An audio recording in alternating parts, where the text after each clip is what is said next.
Hello and welcome along to the Rugby League verdict. Saturday was a historic day for Rugby League. In the Men's Challenge Cup final, we witnessed a golden point victory that saw Lee win for the first time since 1971. And before that, Wembley staged the Women's Challenge Cup final for the first time. And it was St Helens who secured a third straight title, beating Leeds. Now, the player of the match went to one of the game's very best in Jodie Cunningham, and she joins us this afternoon alongside Rugby League pundit John Wilkin. Jodie, John, hello. Thank you both for your time. Hello. Jodie, let me start with you. Where are your medals? I know, they're at home. I need to keep hold of them. Actually, one of them's absolutely bashed because of the amount of jumping up and down we did celebrating. So, yeah, medals are at home, but still trying to relive the moment every day. Anytime anyone mentions anything, I find a way of relating it back to Saturday at the minute. Well, you have every reason to, because when we spoke at the beginning of the year, you said if we can get to Wembley, that would be the ultimate. Well, not only did you get to Wembley, but you won at Wembley and you were named player of the match. I mean, when will that sink in? I don't know. I really don't know, Jenna. It is beyond dreams. Like, we spoke about it. All of us said it was dreams come true moment on Saturday, but it was so far away from a realistic dream that it probably wasn't even our dreams when we were younger, because we just never thought it'd happen. And then, you know, everything seemed to work perfectly for us. I said I'd like to get three tries ahead was basically my target, because Leeds are just such a good team and I just never feel comfortable no matter how far ahead you are. But 3 tries is always a nice position to be in. So once we got to that point, we scored 3 quick tries. I felt a little bit more comfortable. But yes, the end of the game, to win it in the fashion we did, I think it was a great game. And then, you know, getting player of the match, of course, it's lovely, but I think it could have gone to anyone on our team. I really do think it was such a team performance. So I'm the lucky one that gets it, but some outstanding performances. I thought Ebony Partington was unreal on the wing. Shani Crowell put a real shift in the middle, so it could have gone to anyone. I want to talk a little bit more about the emotions, because I guess I just want to get a feel. Can you try and explain or put into words what it was like before the ball was even kicked? Let's just go back to you walking down that tunnel ahead of kickoff. Yeah, you know what? My dad asked me this question and he said, what was the best thing about the day? And he said, was it being in the tunnel? And you would think maybe that, but it was so overwhelming. It was a lot to take in. It was brilliant. Now, looking back, we got the result we wanted to. Of course, it's amazing, but the emotions were so heightened at that point. Obviously, we were in the tunnel for quite a while listening to Abide With Me. The emotions were absolutely at the maximum. I think there's a few girls whose eyes were tearing up who probably were letting the occasion get to them a little bit. So that's where you've got to try and embrace it, but then also not let the occasion get to you, because you've got 80 minutes to perform on the biggest stage ever and you want to do yourself and your team proud. So yeah, I think the emotions at that point for me, I was trying to distract myself a little bit because, you know, I'm so emotional about the game of rugby league generally.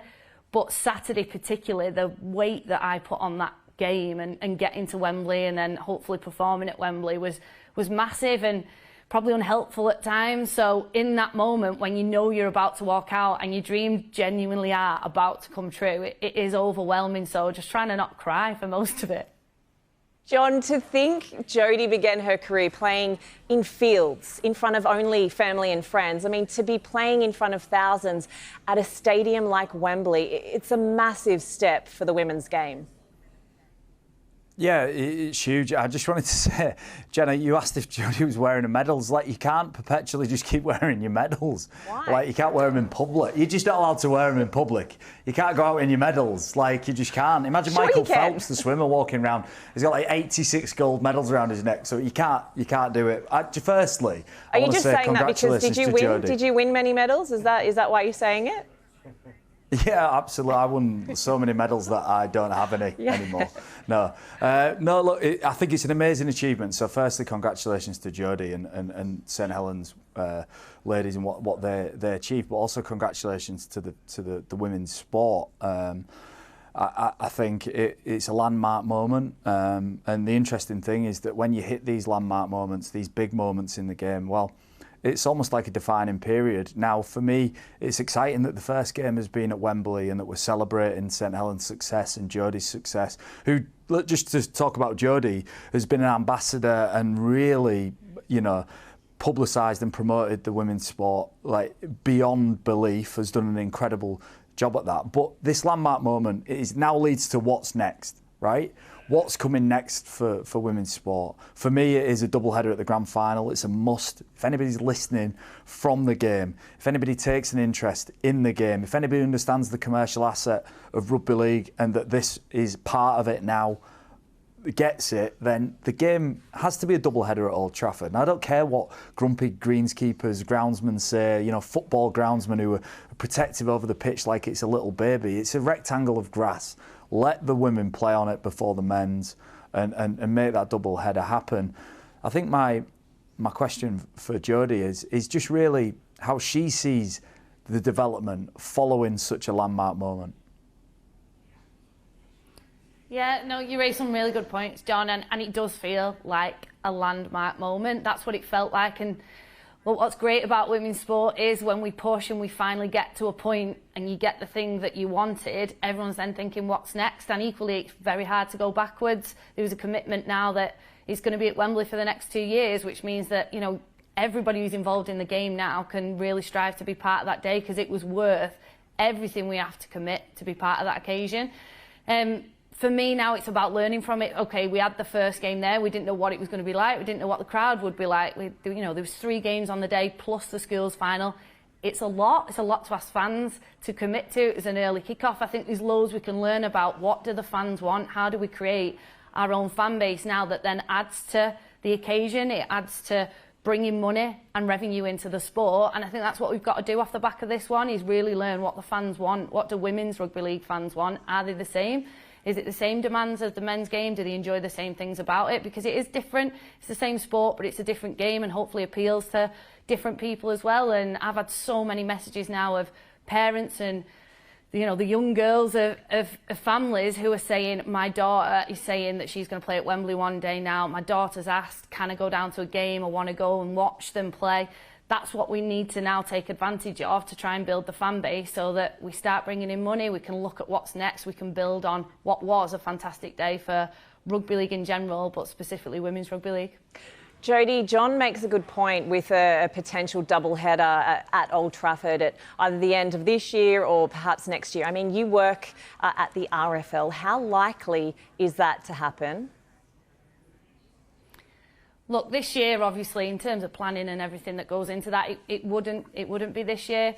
Obviously, that's been on the cards and has been a topic of conversation. I think there's positives and negatives from that happening. I think it'd be great for the individuals. I think for the women who get the chance to walk out at Old Trafford, everything that means, the fantastic occasion that is the grand final and all that comes with it, I think would be amazing. And of course, as a player who hopefully would have a chance of walking out at the grand final, yes, I would love that opportunity. But then if we think bigger and longer term, do we need to try and build a fan base and a standalone event that brings in its own revenue and we can do things a little bit differently and not be tied to always being compared to the men and maybe being that sort of build up to what is the men's final and ultimately the one that the majority of fans buy tickets for. So I think there's different ways we can look at it. Of course, it'd be a fantastic opportunity, but I think there's lots of different ways we can go at this. Hopefully Wembley stays combined and that's a celebration of rugby league in a different way for cup finals, but maybe as a grand final we look at things a little differently. It won't be this year, definitely not doubled this year, but there's obviously talks about it and hopefully we can look at what's best for the women's game long term to make it financially sustainable and get more and more people involved and falling in love with what I think is, the most amazing product that we've got here. Yeah, absolutely. Jodie, before we let you go, I want to switch sports and talk football because today we, of course, witnessed England reach the World Cup final for the first time. Gutted, Jenna. Gutted.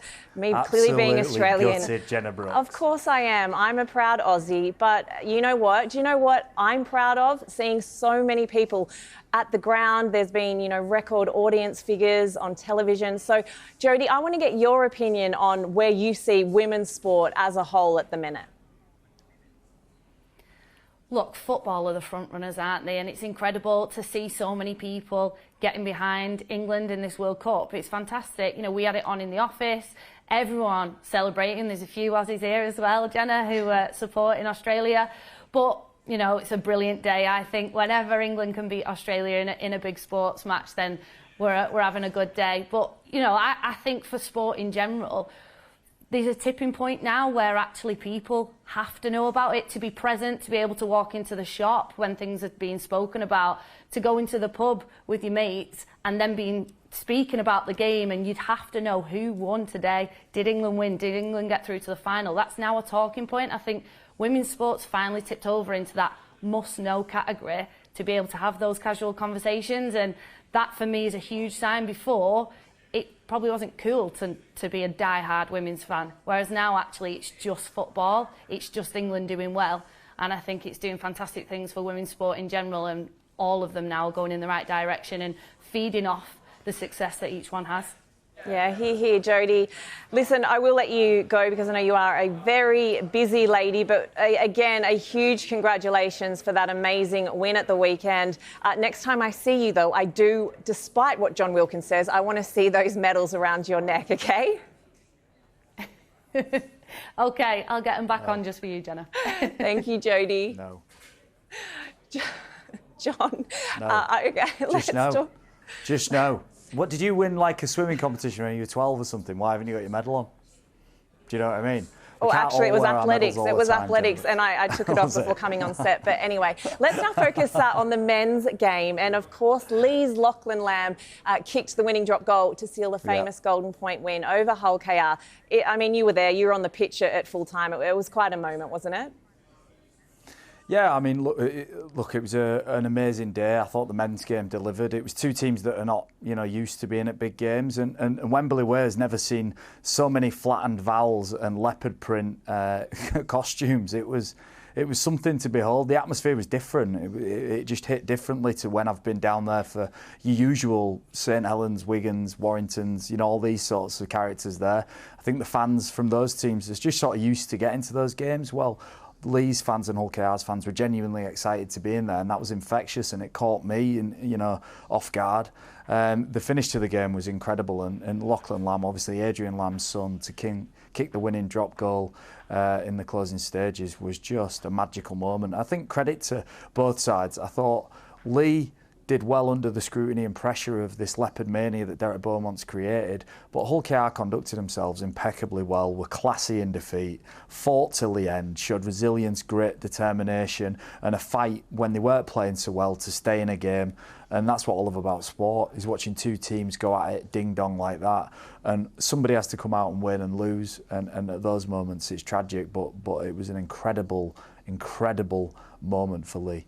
It was, John. We are almost out of time, but I just very quickly want to touch on Friday night's must-win game. Wakefield against Castleford, both teams struggling.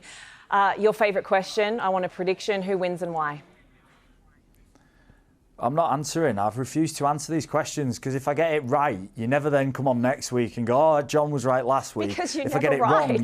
wrong, but you open up then. Next week, you're going to open up with, John said Castleford would win and Wakefield won. So I'm not going to do it, Jen. I'm not playing your games anymore. I'm putting my foot down. Thanks very much. Great television right there. Thank you, as always, for your time, John Wilkin.